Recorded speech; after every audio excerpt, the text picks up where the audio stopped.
First, I'm really thrilled to introduce Senator Murray, who has been a passionate advocate for economic justice um, for Rhode Island Works families for many years. And Senator Murray is going to go over the 4 parts of the bill that has been submitted. Senator Murray? Thank you so much, Linda, and thank you to the coalition and the many groups that have contributed to this coalition. It's just really important work.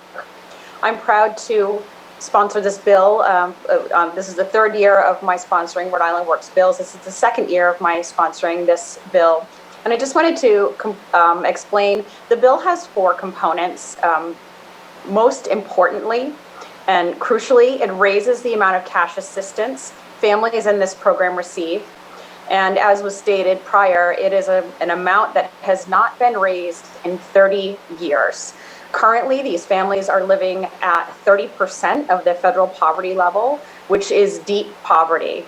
This is embarrassing for us, and it's shameful. And like Linda stated before, we're the only New England state that has not increased our benefits. A typical family, which is usually a mom and 2 kids, receives just $554 per month, which is just shameful, and it's just it's not a livable amount. The second part of this bill would increase the clothing allowance, which is currently a paltry $30 per year for school-age children. That does not include infants and toddlers, which receive no clothing allowance at all. So this bill would expand this clothing allowance to all children and increase that clothing allowance to $100. It also allows a parent to continue to study at CCRI for a 2nd year as part of her only employment plan activity. Currently, in order to receive the benefits, she has to go to school full-time and raise a family and work an additional 20-hour work week. This would eliminate that 20-hour work week requirement.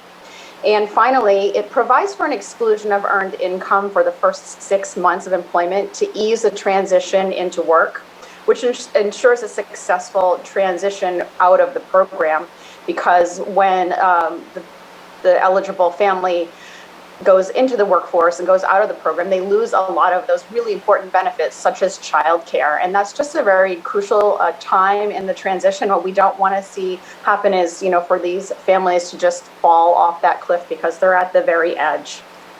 It's notable that nearly 3/4 of Rhode Island Works recipients are children. About 43% of those are children under 6 years old.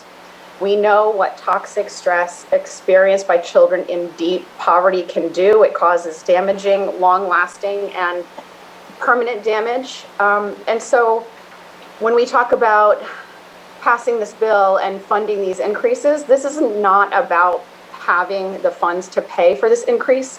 We can use those existing TANF dollars to pay for the increase. This is really about prioritizing those families, and especially prioritizing our neediest children in our budget. Now is the time, and hopefully this is the year. And thank you all so much for attending. Thank you, Senator Murray.